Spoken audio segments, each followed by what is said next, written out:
एक गांव में कविता और मोहन नाम के पति पत्नी रहा करते थे। उन्होंने अपने घर के आगे फूलों का बागीचा लगाया हुआ था।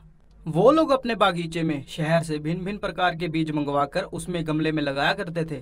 उनका एक बेटा था जिसका नाम बंटी था। बंटी बागीचे की देखरेख करता था और फूलों में पानी डाला करता था। जैसे ही बागीचे में फूल खिल जाते वो उन फूलों को तोड़कर शहर में बेच दिया करते थे। एक दिन मोहन कविता से बोलता है, अरे सुनती हो, आजकल लोग फूल कम खरीद रहे हैं और हम है कि शहर से अच्छे अच्छे बीज लाकर बो रहे हैं। अब तो हर सीजन में हमें नुकसान ही हो रहा है, फायदे का तो कोई नाम ही नहीं है और उल्टा हरी सेठ के पास हमारा ब्याज बढ़ता ही जा रहा है। कविता, हमें ये व्यापार बंद कर देना चाहिए, हमें कुछ और व्यापार करना चाहिए। नहीं पापा, हम फूलों के पौधे ही बेचते हैं। अजी, हम यही व्यापार करते हैं। तुम चाहो तो हम दोनों अलग अलग गांव और शहर में जाकर फूलों को बेच दिया करेंगे। तुम दोनों पर पौधों का पागलपन सवार हो गया है। चलो छोड़ो, जो होगा देखा जाएगा। इस तरह वो उन फूलों के पौधों को एक बंडी में डालकर गांव गांव में जाकर बेचने लगे।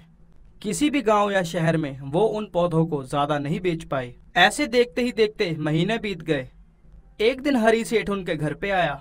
हरी सेठ उनसे बोला, देखिए, अब तक तुम लोगों ने 2,50,000 रुपए का उधार लिया है मुझसे और ब्याज को मिलाकर सारे पैसे 6 लाख रुपए हो गए हैं। अब तो तुम लोग ब्याज चुकाओगे। मुझे अब ये भी भरोसा नहीं रहा तुम पे। अब मैं तुम्हें ठीक 1 महीने का समय देता हूँ। अगर तुमने इस समय के अंदर मेरा ब्याज नहीं चुकाया और मेरे पूरे पैसे नहीं लौटाए तो मैं तुम्हारा घर हड़प लूंगा। और तो और, तुम तीनों को मेरे पास 5 साल तक काम करना पड़ेगा। मेरे बारे में तो तुम लोग जानते ही हो ना, मुझसे उधारी लेकर आज तक कोई भी नहीं बच पाया। सेठ जी, हमें थोड़ा सा समय और दे दीजिए। हम इन सब फूलों को बेचकर आपके सारे पैसे लौटा देंगे। बस करो तुम और तुम्हारे बेकार के पौधे। पैसे क्या पेड़ पे उगते हैं? मुझे पागल समझा तुम लोगों ने। आने वाले महीने की ठीक इसी तारीख को मैं वापस आऊंगा। अपने घर के कागज लेके तैयार रहना। उन लोगों को कुछ भी समझ नहीं आ रहा था कि वो अब क्या करें। उस रात बंटी क्या करे, वो इस सोच में डूबा रहा। ये घर अगर चला गया तो हम कहाँ रहेंगे, और ऊपर से मुझे उस सेठ के पास नौकरी नहीं करनी। अगर मैं उस सेठ के पास नौकरी करूंगा तो मुझे स्कूल नहीं जाने को मिलेगा। हे भगवान, अब हम क्या करें, मुझे कुछ समझ नहीं आ रहा। बंटी ये सब सोचने लगा। सोचते सोचते उसे हरी सेठ की बातें याद आ गई। वैसे पैसे कहाँ से आते हैं, वो पौधों पे क्यों नहीं लगते। वो अपनी ज्योमेट्री बॉक्स के पास गया और उसमें से 1 रुपए का सिक्का निकाला जो उसने छुपाया हुआ था। उसने वो सिक्का जाकर बाहर गमले में बो दिया। फिर उसने उस गमले के अंदर पानी डाला। अगले दिन कविता बागीचे में आकर, अजी सुनते हो, यहाँ पे आओ, ये देखो क्या हो गया। बंटी और मोहन दोनों भागते भागते आए। उन्होंने देखा उस गमले के अंदर पत्तों की बजाय 2,000 के नोट लगे हुए थे। वो लोग उनको देखकर हैरान हो गए। बंटी ने उन्हें सारी बात बताई जो उसके साथ हुआ था। कविता ने उन पैसों को उन पौधों में से निकाल लिया। उन पौधों पर फिर से पैसे उगने शुरू हो गए। उन तीनों ने आकाश की तरफ देखा और भगवान का धन्यवाद किया, और मोहन ने बंटी को गले से लगा लिया। इस तरह वो लोग हर दिन पौधों पे लगे हुए पैसों को लेने लगे। 1 महीने बाद हरी सेठ आकर, हाँ, तुम तीनों घर के कागजात मुझे देकर काम पे लग जाओ।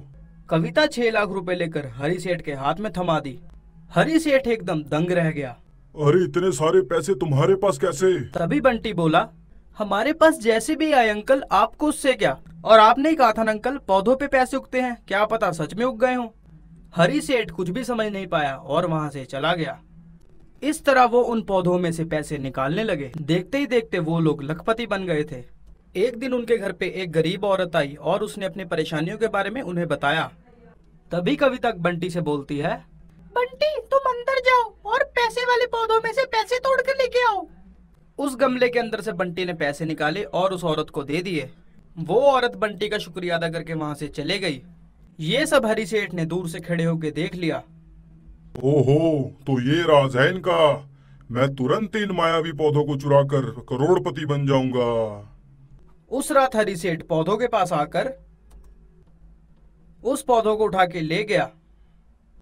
अगले दिन जब हरी सेठ ने उन पौधों को देखा तो वो पौधे मुरझा गए थे। ये सब देखकर हरी सेठ एकदम दंग रह गया। हरी सेठ तुरंत मोहन के घर गया। वहां पर 4-5 पौधों पर पैसे लगे हुए थे। हरी सेठ वो सब समझ नहीं पाया और उसने अपना सर पकड़ लिया। इतने में बंटी वहां पर आकर बोला, जो बोता है उसे ही फल मिलता है अंकल। आप अगर पौधा ले गए तो क्या हुआ, मेरे पास ऐसे बहुत सारे 1 रुपए के सिक्के हैं अंकल। हरी सेठ वहां से सर झुकाकर चला गया।